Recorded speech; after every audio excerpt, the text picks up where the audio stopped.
Assalamualaikum warahmatullahi wabarakatuh. Selamat pagi, selamat siang, dan selamat sore para pelajar hebat Indonesia. Hari ini kita belajar tentang karya ilmiah. Apa sih yang dimaksud dengan karya ilmiah? Yaitu suatu karangan atau tulisan yang diperoleh sesuai dengan sifat keilmuannya dan didasari oleh hasil pengamatan, peninjauan, penelitian dalam bidang tertentu yang disusun menurut metode tertentu dengan sistematika penulisan yang bersantun bahasa dan isinya dapat dipertanggungjawabkan kebenarannya.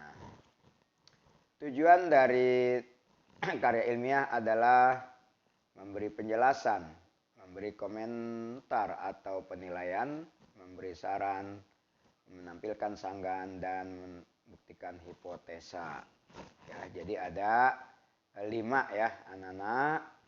Baiklah, anakku yang berikutnya. Bentuk karya ilmiah ini terbagi menjadi 3. Karya ilmiah berbentuk makalah, berbentuk laporan, dan dalam bentuk buku ilmiah.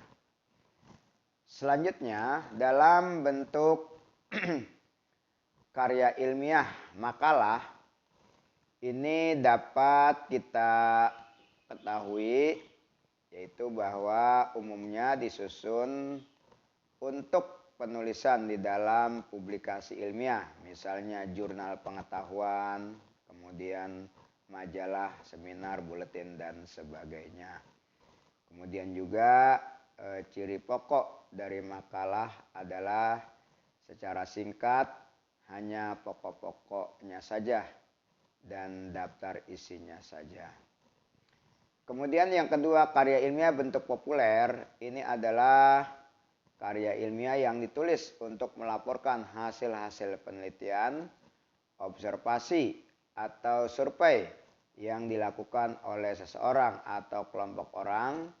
Laporan ilmiah yang menjadi persyaratan akademik di perguruan tinggi biasanya disebut skripsi atau yang disebut dengan tesis dan disertasi ya. Jadi untuk bidang perkuliahan. Kemudian yang ketiga, karya ilmiah dalam bentuk buku ilmiah. Ini biasanya tersusun dan tercetak dalam bentuk buku oleh sebuah penerbit buku umum untuk dijual secara komersial di pasaran. Buku ilmiah ini dapat berisi pelajaran khusus sampai dengan ilmu pengetahuan yang lainnya. Sehingga buku-buku ilmiah ini dapat kita beli di toko-toko buku ataupun dapat kita baca di perpustakaan-perpustakaan yang ada di seluruh Indonesia. Anak-anakku, ciri-ciri karya ilmiah ini meliputi struktur sajian, komponen dan substansi, sikap penulis, kemudian yang berikutnya adalah penggunaan bahasa.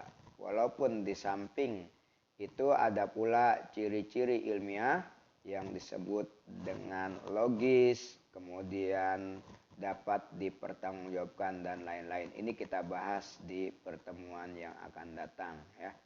Baik, anak-anakku, selanjutnya adalah penjelasan struktur sajian.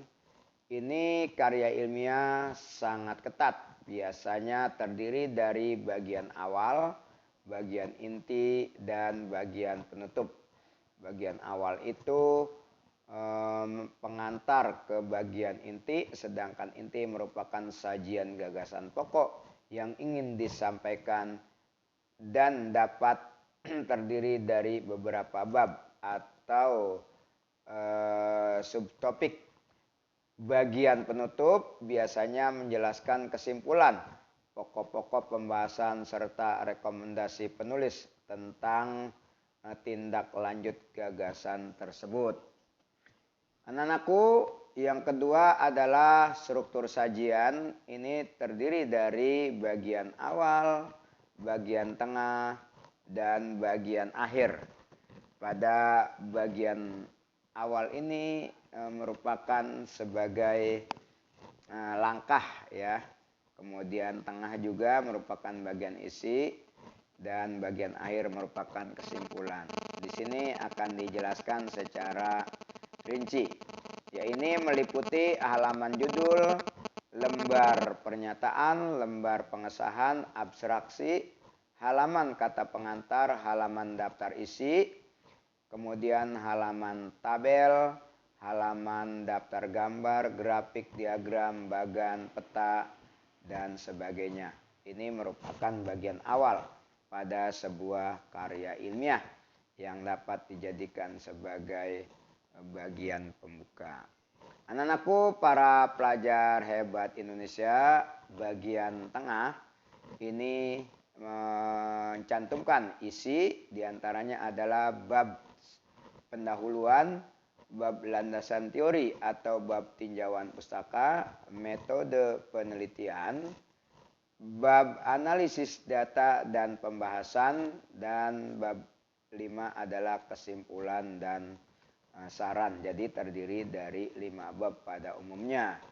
Kemudian bagian akhir ini terdiri dari daftar pustaka, berisi tentang daftar-daftar atau buku-buku referensi yang digunakan dan dapat mendukung adanya sebuah penelitian karya ilmiah.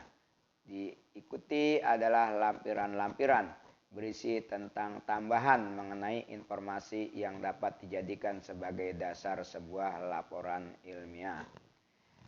Anak-anakku, kemudian yang berikutnya adalah komponen dan substansi. Ini bervariasi sesuai dengan jenisnya. Namun semua karya ilmiah pasti mengandung pendahuluan, bagian inti, bagian penutup, dan bagian daftar pustaka. Sedangkan artikel ilmiah yang dimuat di dalam jurnal ini menyertakan atau mengisyaratkan adanya sebuah abstraksi atau berupa sebuah pengantar mengenai seluruh isi karya ilmiah. Yang berikutnya, sikap penulis ini biasanya menimbulkan rasa ingin tahu, sikap kritis, sikap objektif, ingin menemukan, kemudian menghargai karya orang lain, sikap tekun, kemudian juga sikap terbuka. Nah, sikap-sikap inilah yang harus dimiliki oleh seorang penulis. Anak-anakku, para pelajar hebat Indonesia, penggunaan bahasa di dalam karya ilmiah ini adalah bahasa baku yang tercermin dari pilihan kata atau istilah-istilah dan kalimat-kalimat yang efektif dengan struktur yang baku sehingga mudah dipahami dan juga tidak ada kalimat rancu atau membingungkan. Anak-anakku, jenis-jenis karya ilmiah ini terbagi menjadi 3. Yang pertama adalah skripsi. Skripsi itu dibuat oleh mahasiswa S1 yang mendapatkan gelar sarjana, kemudian tesis dibuat oleh mahasiswa S2 di semester akhir untuk mendapatkan gelar magister atau master. Dan yang ketiga adalah disertasi dibuat oleh mahasiswa S3 semester akhir untuk mencapai gelar doktor. Anak-anakku, bagian yang berikutnya kita ketahui bahwa format di dalam penulisan karya ilmiah ini menggunakan kertas ukuran A4 atau yang disebut dengan letter, kemudian bagian atas berjarak 3 cm, bagian bawah juga 3 cm, bagian sebelah kiri 4 cm, di bagian kanan 3 cm. Kemudian jarak ini 1,5 spasi dan abstraksinya hanya 1 spasi saja. Jenis huruf atau font ini menggunakan Times New Roman. Kemudian ukuran hurufnya pada bagian isi itu sebanyak atau 12 ukurannya, fontnya ya, dan bagian judul ini 14 ketebalannya. Oke anak-anakku, demikian materi kita pada hari ini. Terima kasih atas segala perhatiannya dan saya ucapkan wassalamualaikum warahmatullahi wabarakatuh.